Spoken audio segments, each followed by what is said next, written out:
शुरुआत करते हैं आज के एडिटोरियल की। आज हम दो मुद्दों पर चर्चा करने वाले हैं। पहला हमारा मुद्दा रहेगा भारत और वियतनाम के संबंध को बताने वाला ये आर्टिकल है, इसको हम देखेंगे।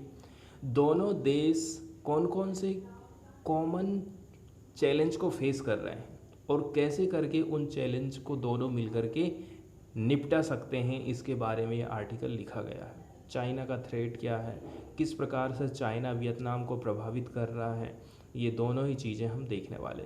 इसके अलावा सेकंड जो एडिटोरियल देखेंगे वो हमारे हेल्थ एजुकेशन से संबंधित है। अभी देखा जाए ना तो कोरोना के चलते चलते पूरी ऑनलाइन क्लासेस चल रही थी। आप भी एग्ज़ाम कुछ ऐसे दिए होंगे, जैसे कि कॉलेज यदि आप कर रहे थे तो कॉलेज में खाली आपको डायरेक्ट एग्ज़ाम देना था, एग्ज़ाम भी आपको घर बैठे ही देना था। इस प्रकार के एग्ज़ाम हुए थे, मतलब कि फ़िज़िकली क्लासेस बच्चे स्कूल नहीं जा रहे थे, अपने घर में ही बैठे बैठे वो एग्ज़ाम दे रहे थे। इस प्रकार का एजुकेशन सिस्टम अभी हम कोरोना के चलते चलते देख रहे थे पिछले 2 साल से। स्कूल फिर से खुलने लगे हैं, तो लेखक का कहना है हमें शुरुआती दौर से ही बच्चों के हेल्थ पर ध्यान देने की ज़रूरत है। सरकार क्या क्या प्रयास कर रही है इसके लिए, कौन कौन से कदम सरकार उठा रही है, ठीक है, और क्या क्या करने की ज़रूरत है, ये सारी बातें इस आर्टिकल के अंतर्गत बताई गई हैं। हमसे मेंस में जो क्वेश्चन पूछा जाएगा वो क्या पूछा जाएगा, ठीक है। अब चूँकि नई दिल्ली की प्लानिंग है एक्ट ईस्ट पॉलिसी को लेकर के, तो हनोई क्या हो सकता है, एक वैल्यूबल पार्टनर हमारा बन सकता है इंडो पैसिफिक रीजन में। पार्टिकुलरली जो इंडो पैसिफिक वाला रीजन है जहाँ पर बहुत सारे देश आते हैं, इस एरिया में हिंद महासागर और प्रशांत महासागर वाला जो एरिया है, इस एरिया में जितने भी देश आते हैं ना, इस एरिया पर कब्जा करने के लिए अपनी होड़ सी लगाए रहते हैं। जैसे कि चाइना अपना कब्जा करते ही जाता है, यहाँ के संसाधनों का उपयोग करता है, मछली का और भी अलावा जो तेल वगैरह निकलता है यहाँ से, तो ज़्यादा से ज़्यादा यहाँ पर इस एरिया में लोगों की होड़ लगी हुई है। तो इंडो पैसिफिक रीजन में हमारा एक वैल्यूएबल पार्टनर बन सकता है Vietnam. Bharat act east policy को अपना रहा है, तो इसको लेकर के आपको यदि 250 या 200 वर्ड में लिखना रहेगा तो आपको आंसर इस आर्टिकल में मिल जाएगा। हिंदी में यदि देखा जाए तो भारत एक्ट ईस्ट पॉलिसी का अनुसरण कर रहा है, इसलिए हनोई इंडो पैसिफिक क्षेत्र में एक मूल्यवान भागीदार बन सकता है या फिर बन रहा है। इस पर आपको 200 से 250 वर्ड में अपना आंसर लिखना है। भारत और वियतनाम दोनों ही सेलिब्रेट कर रहे हैं 50वें नंबर की anniversary of their diplomatic relation. दोनों के बीच में डिप्लोमेटिक रिलेशन के 50 साल हो चुके हैं और इसको भारत और वियतनाम दोनों मिलकर के सेलिब्रेट कर रहे हैं, ठीक है। तो आप देख रहे हैं दोनों देशों के बीच में जो फ्रेंडशिप है वो बढ़ती ही जा रही है, और ये जो बढ़त हम देख रहे हैं वो किस चीज़ का रिजल्ट है? रिजल्ट है कि दोनों जो है स्ट्रेटजिक और इकोनॉमिक इंटरेस्ट है ना दोनों का वो एक सा है। दोनों का स्ट्रेटजिक और इकोनॉमिक इंटरेस्ट आपस में मेज खा रहा है, इसीलिए दोनों के बीच में संबंध बढ़ते ही जा रहे हैं। इसके अलावा दोनों ही देशों का कॉमन विज़न है, दोनों एक विज़न को लेकर के चल रहे हैं, पीस के लिए, प्रॉस्पेरिटी के लिए और उनके लोगों के लिए, सभी के लिए दोनों का एक सा विज़न है। इसके अलावा यहाँ पर हमें स्ट्रॉन्ग कमिटमेंट देखने को मिल रहा है पॉलिटिकल लीडरशिप का। किसके साथ में? जितना भी जो इंस्टीट्यूशनल फ्रेमवर्क चाहिए ताकि पॉलिटिकल जो लीडरशिप है वो हमारी अच्छे से आगे बढ़ सके, इसके लिए इंस्टीट्यूशनल फ्रेमवर्क जो भी चाहिए उसको पूरा किया जा रहा है। तीसरे नंबर की बात है दोनों देशों के बीच में जो कोऑपरेशन है, ठीक है, वो आने वाले फ्यूचर में और भी ज़्यादा बढ़ने वाला है। सबसे इम्पोर्टेंट बात ये है, यदि हम फ्लेक्सिबल फ्रेमवर्क की बात करें, किसका? दोनों देशों के इंगेजमेंट को लेकर के, तो इस रीजन में स्टेबिलिटी और प्रॉस्पेरिटी आने वाली है। दोनों ही देश यदि इंगेज करते हैं तो इससे क्या कंट्रीब्यूशन मिलने वाला है।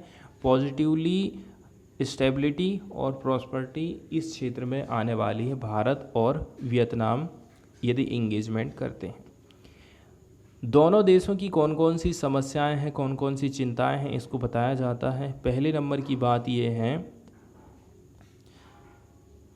भारत मैरीटाइम नेशंस के मामले में काफ़ी इम्पोर्टेंट माना जाता है, क्योंकि भारत भी अपनी समुद्री सीमा को शेयर करता है। मैरीटाइम नेशंस काफ़ी ज़रूरी है, जितने भी मैरीटाइम नेशंस है वो भारत के लिए भी ज़रूरी हैं। और जो ओशियंस है ना, इंडिया के लिए की का रोल अदा करते हैं इंडिया के फ्यूचर के लिए। इंडिया का जो एक्सटर्नल ट्रेड हो रहा है 90% से भी ज़्यादा और 70% वैल्यू सागर के माध्यम से ही इतना ट्रेड इंडिया कर रहा है। अब हम इतने ज़्यादा डिपेंडेंट हैं सी में, महासागर में, सागर में, ताकि हम ट्रेड कर सकें, हमारा कॉमर्स चल सके। इंडिया ने इंटेंसिफाई कर दिया है अपने इफोर्ट को, ताकि हम इंगेज कर सकें मैरीटाइम नेबर्स, ऐसे देश जो कि समुद्र की सीमा को शेयर कर रहे हैं, हमारे समुद्र के किनारे जो बसे हुए हैं, उसमें शामिल है वियतनाम। इंडिया के रिलेशंस बताए जाते हैं वियतनाम के साथ में, ठीक है। उनका कहना है कुछ कुछ ऐतिहासिक चीज़ें हैं, तभी से ही हमारे वियतनाम के साथ में ऐतिहासिक रिश्ते चले आ रहे हैं। अब दोनों ही जानते हैं इंडिया भी चाइना को फेस कर रहा है और चाइना को वियतनाम भी फेस कर रहा है। दोनों ही के लिए एक ही समस्या है चाइना की। शुरुआत की यदि हम बात करें स्ट्रेटजिक संबंध की, स्ट्रेटजिक डायमेंशन की, इंडो वियतनाम रिलेशंस की, इनको शुरुआत किया गया था 1980 के दशक में। धीरे धीरे करके ये बढ़ते गए, ठीक है। इनको स्ट्रक्चर प्रोवाइड किया गया, ठीक है, इंस्टीट्यूशनल अरेंजमेंट किए गए 1990 के दशक में। तब फिर दोनों देशों के बीच में संबंध तेजी के साथ में बढ़ने लगे थे। इंडिया एक्ट ईस्ट पॉलिसी में काम कर रहा है, तो जो वियतनाम बन सकता है एक वैल्यूएबल पार्टनर इंडिया के पॉलिटिकल और सिक्योरिटी इंगेजमेंट का इंडो पैसिफिक रीजन में यहाँ पर बताया जाता है। दोनों ही देश काम कर रहे हैं ताकि एड्रेस किया जा सके शेयर्ड स्ट्रेटजिक कंसर्न। दोनों देश कौन कौन सी चिंताओं को फेस कर रहे हैं, जैसे कि एनर्जी सिक्योरिटी, तेल, पेट्रोल, डीजल, इसके अलावा open and secure sea lines, समुद्री एरिया में आवाजाही, इसके अलावा समुद्री संसाधनों का उपयोग और कम्युनिकेशन। ये कुछ चैलेंजेस हैं जिनको इंडिया फेस कर रहा है, साथ में वियतनाम भी फेस कर रहा है। 5वें नंबर में बात बताया जाता है कि इंडिया अपनी इकोनॉमी को क्या कर रहा है, बढ़ाते जा रहा है, ठीक है। इसके साथ साथ में स्ट्रेटजिक इंटरेस्ट भी है इस रीजन के साथ में, और वियतनाम चाहता है स्ट्रेटजिक ऑटोनॉमी। तो दोनों कंट्री के लिए ये फ़ायदे वाली बात होने वाली है यदि बायलैटरल रिलेशनशिप स्ट्रॉन्गर होती है। तो इंडिया और वियतनाम दोनों ही फेस कर रहे हैं टेरिटोरियल डिस्प्यूट, किसके साथ में, चाइना के साथ में। हम देख रहे हैं लद्दाख में, अरुणाचल प्रदेश में चाइना किस प्रकार से अपनी बढ़त बनाते जा रहा है। ठीक इसी प्रकार से समुद्र में भी चाइना ज़्यादा से ज़्यादा एरिया को क्लेम करते जा रहा है। पार्टिकुलरली आप देख लोगे वियतनाम की लोकेशन दक्षिण चीन सागर में वियतनाम स्थित है, ठीक है। तो जो दक्षिण चीन सागर है, यहाँ पर भी चीन अपना कब्जा जमाते जा रहा है, इसलिए वियतनाम जो चीज़ फेस कर रहा है वही चीज़ इंडिया भी फेस कर रहा है। लेकिन हमारे साथ में कुछ ज़्यादा ही डिस्प्यूट है चाइना का, क्योंकि हम काफ़ी मजबूत हो चुके हैं पहले से। वियतनाम ना काफ़ी महत्वपूर्ण, काफ़ी बड़ा स्ट्रेटजिक इम्पोर्टेंस वाला देश है। क्यों? क्योंकि इसकी लोकेशन को लेकर के ये कंट्रोल कर सकता है साउथ चाइना सी को, क्योंकि ये साउथ चाइना सी से इससे लगा हुआ एरिया है, ठीक। ए ट्रू मेडिटेरियन और पैसिफिक, तो पैसिफिक का एकदम मेडिटेरियन वाला एरिया ये कहलाता है। 8वें नंबर में बताया जाता है कि जो मैरीटाइम डोमेन है, इसीलिए जो मैरीटाइम डोमेन है काफ़ी महत्वपूर्ण एलिमेंट बन गया है इंडिया और वियतनाम के कोऑपरेशन के लिए। ड्राइविंग फोर्सेस के बारे में बात करी जाती है, ऐसे कौन कौन से फोर्सेस हैं जो दोनों को आगे बढ़ा रहे हैं। पहली बात तो ये है, वियतनाम की सैन्य शक्ति को भारत मजबूत करेगा और चीन का मुकाबला करने के लिए उसको तैयार करना चाहता है। सेकंड नंबर की बात यह है, इंडिया ने चालू कर दिया है रिकॉग्नाइज करना किसका, importance of its sea lines of communication. Bharat ने अपनी भौगोलिक निकटता से दूर हट के संचार की समुद्री लाइन के महत्व को पहचानना शुरू कर दिया है। इसके अलावा जो साउथ चाइना सी है वो काफ़ी बड़े एरिया को ऑक्यूपाई करता है, ठीक है, काफ़ी सिग्निफिकेंट जियो स्ट्रेटजिक माना जाता है और जियो इकोनॉमिक पोजीशन माना जाता है साउथ चाइना सी। इसका रिजल्ट ये हुआ है कि इंडिया ने भी अपने इंटरेस्ट को फिर से रिन्यू करना चालू कर दिया है। कहाँ पर, साउथ चाइना सी में। तीसरे नंबर की बात यह है, इंडिया क्या चाहता है, इंडिया चाहता है कि हम तेज कर दें अपनी प्रेजेंस को ताकि हम ट्रैक कर सकें पोटेंशियल डेवलपमेंट। कहाँ पर, मैरीटाइम डोमेन में, समुद्री एरिया में भी हम पोटेंशियल डेवलपमेंट हासिल करना चाहते हैं, ठीक है। ऐसी चीज़ें जो कि हमारे देश को इफ़ेक्ट कर सकती हैं, इसमें भी हम काम करना चाहते हैं। चौथे नंबर की बात बताई जाती है, इंडियन नेवी क्या कह रही है। इंडियन नेवी से हमें पता चलता है क्या महत्व है मैरीटाइम प्रेजेंस का और नवल पार्टनरशिप का। That would be critical to deter potential adversaries. इससे हमारे जो विरोधी ताकतें हैं उनके ऊपर हम अपना कब्जा जमा सकते हैं। अब इंडिया का जो मैरीटाइम स्ट्रेटजिक इंटरेस्ट है इस रीजन में काफ़ी अच्छा माना जाता है। इसमें एक फैक्ट बताया जा रहा है कि लगभग 55% इंडिया का जो ट्रेड है किसके साथ में, इंडो पैसिफिक देशों के साथ में होकर के गुजरता है साउथ चाइना सी से।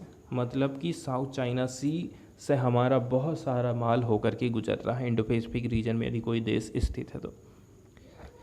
इसके अलावा इससे भी महत्वपूर्ण चीज़ क्या है, इंडिया ये देख रहा है कि ओपन और स्टेबल मैरीटाइम क्षेत्र होना चाहिए, ठीक है। मतलब कि जो एक ऐसा एरिया जहाँ पर सब लोगों का अधिकार है वो खुला हुआ होना चाहिए और वो स्थिर होना चाहिए। ये इसेंशियल है, ये ज़रूरी है इंटरनेशनल ट्रेड और प्रॉस्पेरिटी के लिए। इसीलिए, ठीक है, जो सी लेंस है उसको इंडिया ने प्रोटेक्ट करना चालू कर दिया है। तीसरे नंबर की बात क्या है, हमने अपने इंटरेस्ट में भी कुछ बदलाव किया है समुद्री क्षेत्र को लेकर के। हम क्या चाहते हैं, हम चाहते हैं जहाज़ों की जो आवाजाही है वो फ्री होना चाहिए। यदि किसी बात को लेकर के डिस्प्यूट हो रहा है तो उसका सॉल्यूशन पीसफुल निकलना चाहिए। इसी के साथ साथ में जो इंटरनेशनल लॉ बने हैं उनको सब लोग रिस्पेक्ट करें, उनको फॉलो करें। ये साइलेंट फीचर्स हैं इंडिया की अप्रोच के, ठीक है। और इंडिया की ये भी इच्छा है कि हम अपना प्रिंसिपल स्टैंड ले के चलेंगे, किसमें, टेरिटोरियल डिस्प्यूट। और ये हम आशा करते हैं कि ये कंट्रीब्यूट करेगा stabilization of Indo Pacific region में। हम प्रिंसिपल वाली चीज़ में खड़े रहेंगे ताकि इंडो पैसिफिक रीजन में स्टेबिलिटी आ सके और यदि किसी प्रकार का टेरिटोरियल डिस्प्यूट हो रहा है तो उसमें स्थिरता आ सके। अब इस प्रकार की जो पोजीशन आप देख रहे हो इसी से हम क्लोज हो जाते हैं वियतनाम के साथ में on the management of the South China Sea dispute. South China Sea में जो डिस्प्यूट हो रहे हैं ये जो, इससे यदि हमें निपटना है तो हम वियतनाम के साथ में खड़े हो रहे हैं। अब 2007 में एक फॉर्मल डिक्लेरेशन होता है स्ट्रेटजिक पार्टनरशिप का। इसके अलावा 2016 में कम्प्रहेंसिव स्ट्रेटजिक पार्टनरशिप 2016 की घोषणा होती है। तो जो स्कोप है और जो स्केल है इंडिया वियतनाम स्ट्रेटजिक और डिफेंस कोऑपरेशन का, भारत और वियतनाम के जो संबंध है 2007 के स्ट्रेटजिक पार्टनरशिप और 2016 के strategic partner comprehensive strategic partnership से कुछ कुछ एरिया में बढ़ते ही गए। कौन कौन से वो एरिया थे? वो थे मैरीटाइम वाला एरिया, समुद्री क्षेत्र, ठीक है। मैरीटाइम डोमेन में हमारा जो विज़न है एकदम क्लियर है और गहरा है। कुछ कुछ संस्थाएं बनाई गई हैं, कुछ मैकेनिज्म बनाए गए हैं। इसी के अलावा जो नेसेसरी पॉलिटिकल सपोर्ट है दोनों की गवर्नमेंट की तरफ से वो दिया जा रहा है। ये कब से हुआ है? 2007, उसके बाद 2016 के बाद से कुछ कुछ एग्रीमेंट हमारे हुए थे संस्थागत, उसी के चलते चलते इन मुद्दों पर हम फिर कुछ अच्छे से काम कर पाए थे। इसके बाद 2022 में एक और चीज़ पे हस्ताक्षर है जिसका नाम है joint vision for defence cooperation and A memorandum of understanding. ये किस पर था? म्यूचुअल लॉजिस्टिक्स सपोर्ट पर था। मतलब ये भी सामान की आवाजाही पर आधारित था। आप यहाँ लॉजिस्टिक्स से समझ सकते हैं। इससे हमारे जो म्यूचुअल डिफेंस कोऑपरेशन है ना और भी ज़्यादा मजबूत हो गए थे। वहीं आप देखा जाए ना तो 100 मिलियन US$ की बात करें, डिफेंस लाइन ऑफ क्रेडिट को इम्प्लीमेंट हम कर चुके हैं। इसी के अलावा इंडिया ने अनाउंस किया था, ठीक है, कि हम फाइनलाइज करेंगे एक और $500 मिलियन की डिफेंस लाइन ऑफ क्रेडिट को, ताकि इन्हेंस किया जा सके वियतनाम की डिफेंस कैपेबिलिटी को। इसके अलावा भारत एक बात और है जिस पर एग्री हुआ है, वो है हम अपनी जो मिलिट्री ट्रेनिंग है ना इसको एक्सपेंड करेंगे। इसके अलावा हम सहायता करेंगे वियतनाम की नेवी को स्ट्राइक कैपेबिलिटीज़, ताकि उसकी जो कैपेबिलिटी है उसको बढ़ावा दे सकें। एग्जाम्पल के तौर पर हम प्रोवाइड कर रहे हैं comprehensive under water combat operation training.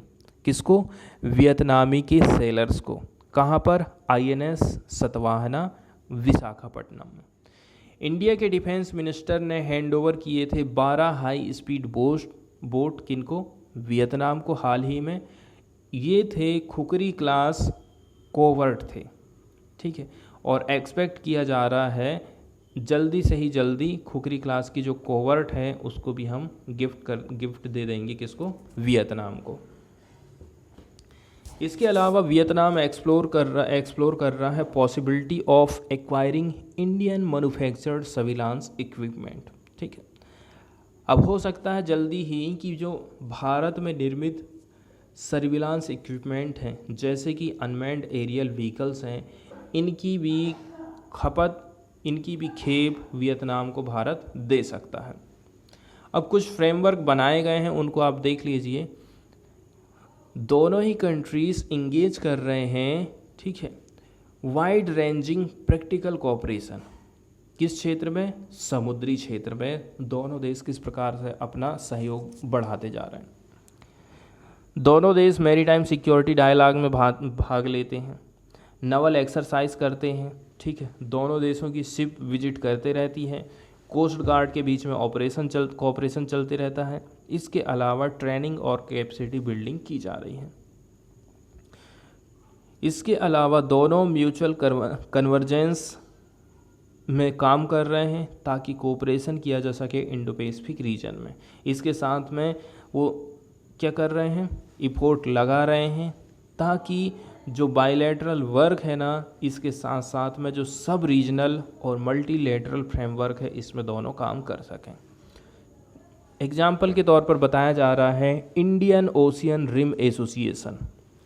इसके अलावा bay of Bengal initiative for multi sectoral technical and economic cooperation, Mekong Ganga cooperation, ADMM plus या फिर ASEAN defence ministry meeting plus, इन क्षेत्रों में दोनों मिलकर के काम कर रहे हैं। तीसरे नंबर पे बताया जा रहा है special association of south east Asian Nations, ASEAN India foreign minister meeting हुई थी 2022 में। इसमें क्या प्रपोज किया गया था कि आसियान और इंडिया की मैरीटाइम एक्सरसाइज का आयोजन किया जाएगा। इनफॉर्मल मीटिंग होगी इंडिया और आसियान के डिफेंस मिनिस्टर्स की नवंबर 2022 में। दोनों ही देश चाहते हैं कि कोलैबोरेशन हो, ठीक है, around the 7 pillars of the Indo Pacific oceans initiative. अब 7 पिलर पर दोनों देश काम करेंगे, ऐसा यहाँ पर बताया जाता है। इसके अलावा यहाँ कुछ कुछ पोटेंशियल वाले एरिया हैं भारत सरकार के लिए और वियतनाम के लिए, ताकि दोनों देशों के बीच में जो कोलैबोरेशन है वो और भी ज़्यादा गहरा हो सके, मजबूत हो सके, ठीक है।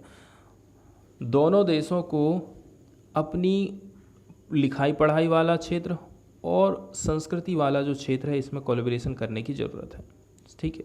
Ship building, maritime connectivity, maritime education and research, coastal engineering, blue economy, marine habitat conservation और advance collaboration between maritime security agencies. इन क्षेत्र में दोनों देशों को कोलैबोरेशन करने की ज़रूरत है, आगे बढ़ने की ज़रूरत है। अब हम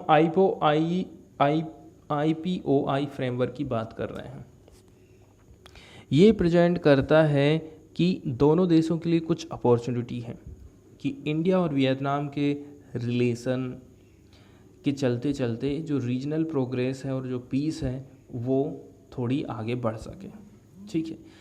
इसके अलावा कुछ रोड मैप में एग्री किए गए हैं दोनों ही लीडर, और ये हेल्पफुल रहेगा जो कॉमन चैलेंजेस दोनों लोग फेस कर रहे हैं उसमें। इसी के साथ साथ में decisively navigating towards making an India Vietnam partnership that helps in stability in Indo Pacific reason. अगला आर्टिकल हम शुरू कर रहे हैं जो कि स्कूल में, ठीक है, बच्चों की हेल्थ से संबंधित है। तो स्कूल के टाइम में ही बच्चों के हेल्थ पर हमें किस प्रकार ध्यान देने की ज़रूरत है, भारत को कौन कौन से उपाय इसके लिए करने चाहिए और भारत इसके लिए क्या क्या काम कर रहा है, ये दोनों ही बातें हम इसमें देखने हैं, ठीक है। स्कूल फिर से खुलने लग गए हैं। यदि स्टेट चाहती है कि हम सेवा प्रोवाइड करें कि इनको बच्चों को हेल्थ से संबंधित, तो इसके लिए उसको पैकेज की ज़रूरत पड़ेगी। स्कूल रीओपन हो गए हैं, इसलिए हमें ज़रूरत है और हमारे पास एक अपॉर्चुनिटी भी है सरकार के पास में, हमें कम्प्रहेंसिव पैकेज की तरफ देखना है सर्विस के। तो भारत की स्कूल स्वास्थ्य सुविधाओं में हम किस प्रकार से सुधार कर सकते हैं, इसको लेकर के ये आर्टिकल छपा है।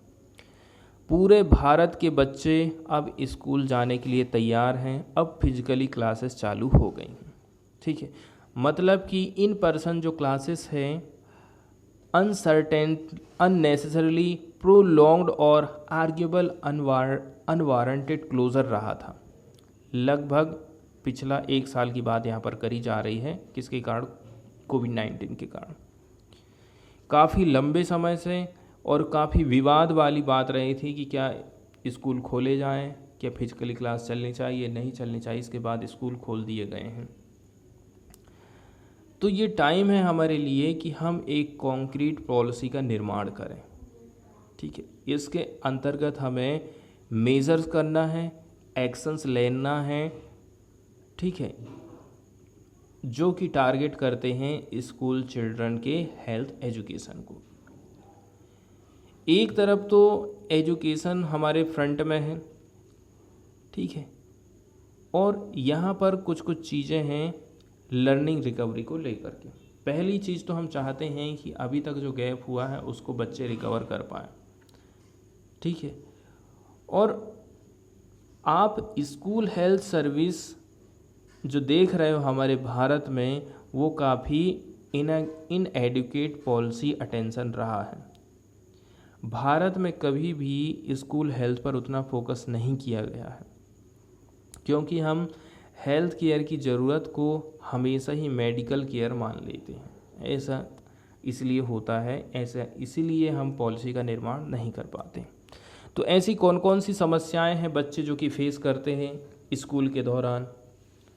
पहले नंबर की बात तो ये है खाने पीने को लेकर के उनकी कोई विशेष समझ नहीं होती, क्या खाएंगे, कितनी मात्रा में खाना है, कौन सा हेल्दी है, कौन सा हेल्दी नहीं है, ठीक है। इर्रेगुलर स्लीप देखने को मिलता है, फिजिकल एक्टिविटी नहीं करते हैं बच्चे, मेंटल, डेंटल और आई प्रॉब्लम बच्चों में आती है, सेक्सुअल बिहेवियर उनका चेंज होता है। इसी के साथ साथ में तंबाकू और सिगरेट, बीड़ी, शराब, ये सब चीज़ों की लत स्कूल के टाइम में ही लगती है। तो आखिर ये कितनी महत्वपूर्ण अवस्था है। हेल्थ नॉलेज और lifestyle adopted in the school going age are know to stay in adulthood. आप ये देख रहे हो, ये जो अवस्था होती है नॉलेज को प्राप्त करने वाली अवस्था है, लाइफ स्टाइल को आप कैसे करके एडॉप्ट करोगे उसकी अवस्था है। तो एडल्टहुड इसलिए महत्वपूर्ण जाती है। ये फाउंडेशन डालती है हेल्दी बिहेवियर की पूरी लाइफ भर के लिए। पूरी लाइफ हमारी कैसे रहेगी वो निर्धारित कर देता है हमारा स्कूल का टाइम पीरियड। एग्जाम्पल के तौर पर बताया जा रहा है कि वैज्ञानिक एविडेंस हमारे पास मौजूद हैं। तंबाकू यदि कोई बच्चा सेवन कर रहा है, तंबाकू को सीज करना है, समाप्त करना है, इसके लिए जो एफर्ट लगाए जाते हैं स्कूल के दौरान में वो काफ़ी महत्वपूर्ण होते हैं, क्योंकि इस दौरान यदि बच्चों को तंबाकू छोड़ने के लिए आप प्रेरित करोगे तो बच्चे छोड़ते भी हैं। इवोल्यूशन की बात करी जाती है, ठीक है, मतलब कि हेल्थ एजुकेशन हमारे देश में कब शुरू हुआ। पहली बार इसका डॉक्यूमेंट किया गया था, ठीक है, पहली बार डॉक्यूमेंट रिकॉर्ड किए गए थे स्कूल हेल्थ सर्विस की इंडिया में 1909 में। कब?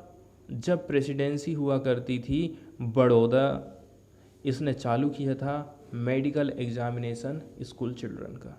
बाद में सर जोसेफ भोरे कमेटी 1946 की रिपोर्ट में उन्होंने क्या ऑब्जर्व किया, उनका कहना था हमारे देश में स्कूल हेल्थ की सर्विस अंडर डेवलप्ड कंडीशन में है, प्रैक्टिकली नॉन एग्जिस्टेंस कहा था। और प्रैक्टिकल आप कहोगे ना तो यहाँ कोई सुविधाएं है ही नहीं। 1953 में सेकेंडरी एजुकेशन कमेटी किसकी? गवर्नमेंट ऑफ इंडिया की। उसने क्या रिकमेंड किया था? उनका कहना था कि हमें कंप्रहेंसिव पॉलिसी इंटरवेंशन की ज़रूरत है ताकि हम डील कर सकें स्कूल हेल्थ से और स्कूल फीडिंग प्रोग्राम की। अब रिजल्ट क्या था? रिजल्ट था प्रोग्मेटिक इंटरवेंशन।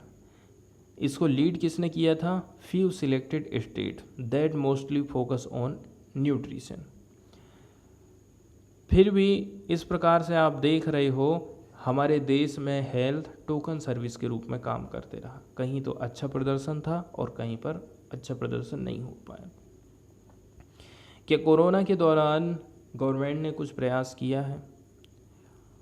पहला हफ्ता मार्च का 2022 का गवर्नमेंट ऑफ दिल्ली ने चालू किया था 20 स्कूल हेल्थ क्लिनिक को, ठीक है, और प्रॉमिस किया था कि हम इससे भी ज़्यादा और करेंगे। अब चूंकि जो छोटी छोटी इनिशिएटिव कर रही है गवर्नमेंट, इससे हमें दो प्रकार के मैसेज मिलते हैं। इससे पता चलता है इम्पोर्टेंस किसका? हेल्थ सर्विस का। स्कूल की हेल्थ सर्विस कितनी महत्वपूर्ण है बच्चों के लिए पोस्ट पीरियड पेंडेमिक में, ठीक है, पोस्ट पेंडेमिक पीरियड के दौरान। दूसरी नंबर की बात यह है, यदि इस प्रकार के छोटे छोटे इनिशिएटिव भी सरकार ले रही है तो बहुत सारे जो स्टेक होल्डर रहते हैं उनकी पार्टनरशिप आ जाती किस में? स्कूल हेल्थ सर्विस में। क्योंकि इनका जो सेटअप था वो किसके द्वारा हुआ था? कारपोरेट सोशल रिस्पॉन्सिबिलिटी फंडिंग के माध्यम से, from A donor on one hand. मतलब कुछ कॉरपोरेट सोशल सेक्टर ने इसमें कुछ पैसे दान किए, तब जा कर के ये स्कीम हम चला पाए। इसके अलावा कुछ इंटरनल कोलैबोरेशन भी देखने को मिला था। Health plus education department government के अंदर में है। अब एक और पक्ष ये बताया जाता है दिल्ली गवर्नमेंट का जो खुद का असर्शन है, मतलब कि बल देकर कहती है क्या दिल्ली की government, these clinics are curative focused service. उनका कहना है कि ये जो क्लिनिक थे इनका फोकस था क्यूरेटिव सर्विस में। उन्होंने और क्या कहा, उन्होंने कुछ मेन इशू को हाईलाइट किया था। वो क्या थे? उनका कहना है ये जो कम्प्रहेंसिव स्कूल हेल्थ सर्विस अभी भी पूरी तरह से समझी नहीं गई है, क्या है, क्या करने की ज़रूरत है। फ्रेश का अप्रोच यहाँ पर बताया जाता है। फ्रेश एक स्कीम है, इसके बारे में यहाँ पर बताया गया। तो फ्रेश की अप्रोच क्या है? One of the reason for wrongly designed and often very rudimentary school health service. जो स्कूल्स हेल्थ की सर्विसेज होती हैं ना, उनका डिज़ाइन सही नहीं होता है। ये केवल इंडिया में ही नहीं, ये चीज़ हम देखते हैं लो एंड मिडल इनकम कंट्रीज़ में। मतलब कि हेल्थ सर्विस से संबंधित जो योजनाएं रहती हैं उनका डिज़ाइन ज़्यादा अच्छा नहीं रहता। इनके पास लिमिटेड अंडरस्टैंडिंग रहती है, क्लियरिटी उतनी अच्छी नहीं रहती है on what constitutes well functioning, किस प्रकार से वेल फंक्शन हमें मिलेगा, ठीक है, इफ़ेक्टिव हेल्थ सर्विस हमारी काम कर पाएगी। अब ये जो सिचुएशन है को एग्जिस्ट करती है in spite of much evidence guided by the international literature. कुछ चीज़ें हैं जहाँ से और भी ज़्यादा हमें समर्थन मिल जाता है इन बातों का। UNESCO, UNICEF, World Health Organization, इसके अलावा वर्ल्ड बैंक ने पब्लिश किया था इंटर एजेंसी फ्रेमवर्क, जिसको कहा जाता है फ्रेश, जिसका फुल फॉर्म होता है focusing resources on effective school health. Fresh framework और इसके जो टूल हैं वो क्या कहते हैं, वो कुछ 4 कोर एरिया के बारे में बात करते हैं और 3 सपोर्टिंग स्ट्रेटजी का उल्लेख करते हैं। कोर एरिया सजेस्ट करता है कि जो स्कूल हेल्थ सर्विस होती है उसमें हमें फोकस करने की ज़रूरत है स्कूल हेल्थ पॉलिसी में। एग्जाम्पल के तौर पर वाटर, सैनिटाइजेशन और environment, skill based health education देना है। इसी के साथ साथ में स्कूल बेस्ड हेल्थ और न्यूट्रिशन सर्विस प्रोवाइड करने की ज़रूरत है। सपोर्टिंग स्ट्रेटजिक चीज़ों में क्या क्या शामिल था, इसमें बताया जाता है effective partnership between education, health sector, community partnership, student participation. कहाँ कहाँ से हमें सपोर्ट की ज़रूरत है, इसमें सब लोगों को शामिल करना ज़रूरी है, ठीक है। Education, health sector, community partnership, student participation, ये सब लोग मिल कर के काम करें, ऐसा इसमें बताया जाता है। अब इसके साथ साथ में कुछ एडिशनली गाइडलाइन हैं, किसके द्वारा? Centre for disease control and prevention Atlanta US के द्वारा। क्या एडवाइस दी जाती है इस संगठन के द्वारा? स्कूल में जो हेल्थ सर्विस चल रही है उसको 4 बातों पर फोकस करना ज़रूरी है, ठीक है।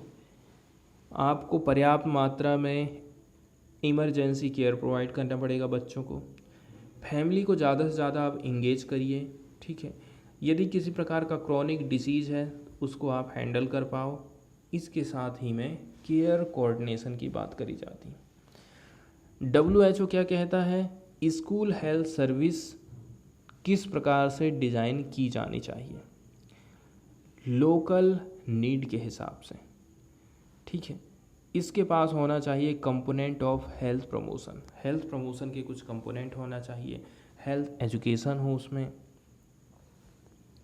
इसी के साथ साथ में स्क्रीनिंग लीडिंग टू केयर और रेफरल, मतलब कि यहाँ पर स्क्रीनिंग की व्यवस्था होना चाहिए केयर को लेकर के, और सपोर्ट एज एप्रोप्रिएट, और सपोर्ट की ज़रूरत है। स्कूल हेल्थ सर्विस के कुछ ऑब्जेक्टिव यहाँ पर बताए जाते हैं। पॉजिटिव हेल्थ को प्रमोट करना, यदि किसी प्रकार की डिसीज़ फैल रही है तो उसको प्रिवेंट करना, और इसके साथ साथ में अर्ली डायग्नोसिस मतलब बीमारी फैलने के पहले ही हमें समझने की कोशिश करना है कि कौन सी बीमारी फैली है और क्या क्या उसके लक्षण हैं। इसके बाद आप ट्रीटमेंट करोगे, उसका फॉलोअप किया जाएगा। ठीक है, हमें बच्चों में हेल्थ के प्रति जागरूकता पैदा करना पड़ेगा। इसके साथ साथ में हमें इनेबल करना पड़ेगा provision of healthy school environment. हम चाहते हैं कि स्कूल में हेल्दी एनवायरनमेंट बना रहे।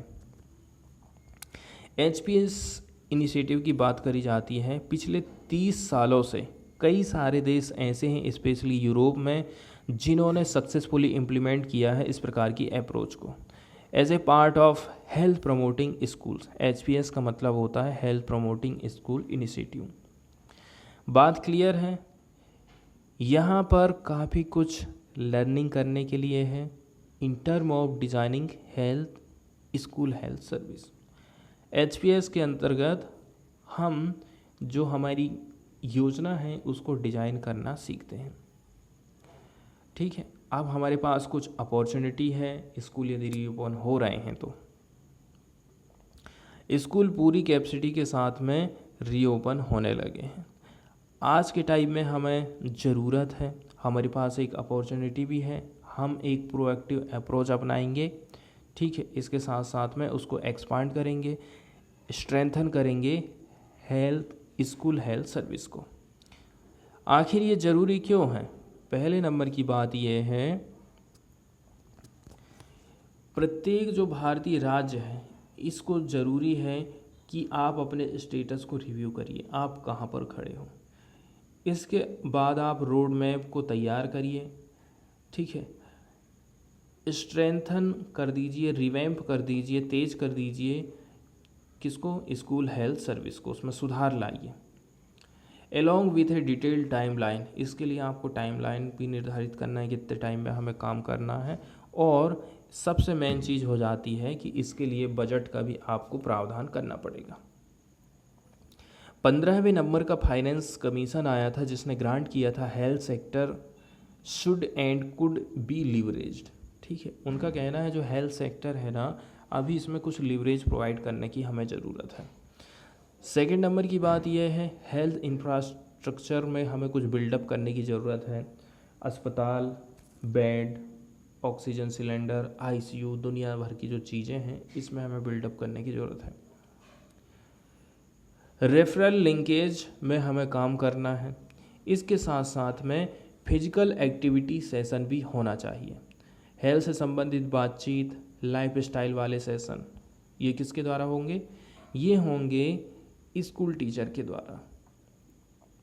इसमें इनवाइट किए जाएंगे मेडिकल और हेल्थ एक्सपर्ट, ताकि ये बच्चों के साथ में हेल्थ से संबंधित कुछ बातचीत कर सकें, उनसे प्रश्न पूछें, उनके जवाब दे सकें। अब टीचिंग में हमें, ठीक है, एडोलसेंट सेक्सुअल हेल्थ पर भी बातचीत करने की ज़रूरत है, क्योंकि इस दौरान उनमें लैंगिक बदलाव आने चालू हो जाते हैं, शारीरिक बदलाव आने चालू हो जाते हैं। इसके साथ साथ में जो मेंस्ट्रुअल हाइजीन है, मासिक धर्म के दौरान क्या क्या हमें बातों की सावधानी रखना है, ये सारी बातों की जानकारी उनको देना है। इसके अलावा इसको आप इंटीग्रेट कर दीजिए रेगुलर क्लासरूम टीचिंग में। डेली का जो पीरियड आपका चल रहा है उसमें स्वास्थ्य से संबंधित, जैसे मासिक धर्म के दौरान जो शिक्षा उनको देना है बच्चों को, उनको भी आप इसमें शामिल कर दीजिए। तीसरे नंबर की बात है, जो स्कूल हेल्थ क्लिनिक्स होते हैं इनको आप कैसे करके पूरा करोगे? इसको पूरा करोगे ऑनलाइन कंसल्टेशन के माध्यम से। फिजिकल और मेंटल हेल्थ की ज़रूरत, फिजिकल और मेंटल दोनों प्रकार की आपको नॉलेज देना पड़ेगा। चौथे नंबर की बात करी जाती है पेरेंट टीचर मीटिंग को लेकर के। ठीक है, तो जो रोल होता है पेरेंट्स का, पेरेंट्स के पार्टिसिपेशन का, स्पेशली पेरेंट टीचर मीटिंग्स, इसको हमें बढ़ाने की ज़रूरत है। अब बच्चों को भी, पेरेंट्स को भी क्या ध्यान देना चाहिए? इनको आप सेंसिटाइज करिए about how school health service are delivered in other countries. बच्चों को ये भी माता पिता को ये भी पता रहना चाहिए कि हमारे देश में किस प्रकार से हेल्थ सर्विस प्रोवाइड करी जा रही है स्कूल में, दूसरे देशों के क्या हाल चल रहे हैं, इसकी भी जानकारी उनको ज़रूरी है। अब इसके साथ साथ में यहाँ पर काफ़ी इम्पोर्टेंट हो जाता है अकाउंटेबिलिटी मैकेनिज़्म। यदि अकाउंटेबिलिटी मैकेनिज़्म है तो हमारा जो स्कूल हेल्थ है ना वो स्ट्रेंथन होगा। हमें इनोवेटिव अप्रोच अपनाने की ज़रूरत है। इससे हमें क्या फ़ायदा होगा? जो लिमिटेड हेल्थ सर्विस होती है ना, पेरेंट्स को, फैमिली को और जो स्कूल टीचर होते हैं, ठीक है, इससे एक्सेप्टेंस, यूज़ और जो डिमांड है ये सारी चीज़ें बढ़ने वाली हैं। अब 5वें नंबर की बात ऐसी कही जाती है, तो हम ये सारी बातें जो कर रहे हैं इसका मतलब ये नहीं है कि हम केवल गवर्नमेंट स्कूल की बात कर रहे हैं, ये सारी चीज़ें प्राइवेट स्कूल में भी इम्प्लीमेंट होने चाहिए। प्राइवेट स्कूल के पास भी कुछ कुछ हेल्थ सर्विस होती हैं which are nearly always restricted to curative care, है ना। ज़्यादातर आप देखोगे तो क्यूरेटिव केयर वाली व्यवस्थाएं होती हैं यहाँ पर। इसके अलावा इमरजेंसी की कंडीशन में कुछ व्यवस्थाएं यहाँ पर बनाई जाती हैं। तो क्लियरली बात ऐसी है, स्कूल हेल्थ सर्विस इसको आप ऐसा डिज़ाइन करिए कि बच्चों की जो केयर है स्कूल चिल्ड्रन की, बी दे इन प्राइवेट और गवर्नमेंट रन स्कूल, चाहे वो प्राइवेट स्कूल हो चाहे वो सरकारी स्कूल हो, दोनों में ही ये योजना चलनी चाहिए। 6वें नंबर की भारत आयुष्मान भारत प्रोग्राम को लेकर कही जाती है। एक स्कूल हेल्थ इनिशिएटिव है जिसको लॉन्च किया गया था 2020 में, ठीक है, लेकिन इसका जो इम्प्लीमेंटेशन है उतना अच्छा नहीं है। तो हमें इस योजना को रिव्यू करने की ज़रूरत है, हमें इंक्रीज़ करने की ज़रूरत है डेडिकेटेड फाइनेंशियल एलोकेशन की, मतलब कि सबसे ज़्यादा रुपए पैसे को एलोकेट करने की ज़रूरत है ताकि जो डॉक्टर हैं, नर्सेस हैं, ये जो ह्यूमन रिसोर्सेस है हमारा और भी ज़्यादा बढ़ सके। इसके बाद हमें मॉनिटरिंग करना है performance based on concrete outcome indicator. हमारा जो परफॉर्मेंस है उसको हम कैसे करके मॉनिटर करेंगे? यदि हम उसको मॉनिटर नहीं कर पा रहे हैं तो हम अपॉर्चुनिटी को मिस कर देंगे। 7वें नंबर की बात बताई जाती है, बच्चे सोसाइटी का फ्यूचर होते हैं। कब? जब वो हेल्दी रहें और एजुकेटेड रहें। इसीलिए इलेक्टेड रिप्रेजेंटेटिव, इसमें लीडर लोग आ गए, नेता लोग हो गए, प्रोफेशनल एसोसिएशन हो गए, पब्लिक हेल्थ और पीडियाट्रिशियन हो गए, ये सब की रिस्पॉन्सिबिलिटी कि प्रत्येक सिटीजन इस प्रकार के मुद्दे को उठाए, इसके ऊपर काम करे, इसको इम्प्रूव करने के लिए, ताकि स्कूल हेल्थ सर्विस इम्प्रूव हो सके प्रत्येक स्टेट में। अब कुछ सप्ताह पहले यहाँ पर बताया जा रहा है, ठीक है, यहाँ पर इम्प्लीमेंटेशन की बात करी गई थी नेशनल एजुकेशन पॉलिसी की। जो प्राइम मिनिस्टर का जो ऑफिस है वहाँ तरफ से क्या बोला गया था, उन्होंने एडवाइस किया था कि रेगुलर हेल्थ चेकअप किए जाएंगे, स्क्रीनिंग की जाएगी स्कूल चिल्ड्रन की। इसके बाद कुछ लेटर में भी ये पता चला था कि ये लेटर भेजे गए थे हेल्थ डिपार्टमेंट को और रिक्वेस्ट करी गई थी उनको कि आप मेडिकल इंटर्न और जो स्टूडेंट हैं पोस्ट ग्रेजुएट कोर्स वाले, उनसे आप हेल्थ चेकअप का काम करवाओ स्कूल्स में। लेकिन ये जो इस प्रकार की अप्रोच है on an issue that need a thorough approach is akin to tokenism, लेकिन ये लेखक की तरफ से मानना है कि ये सही से काम नहीं कर पाएगी।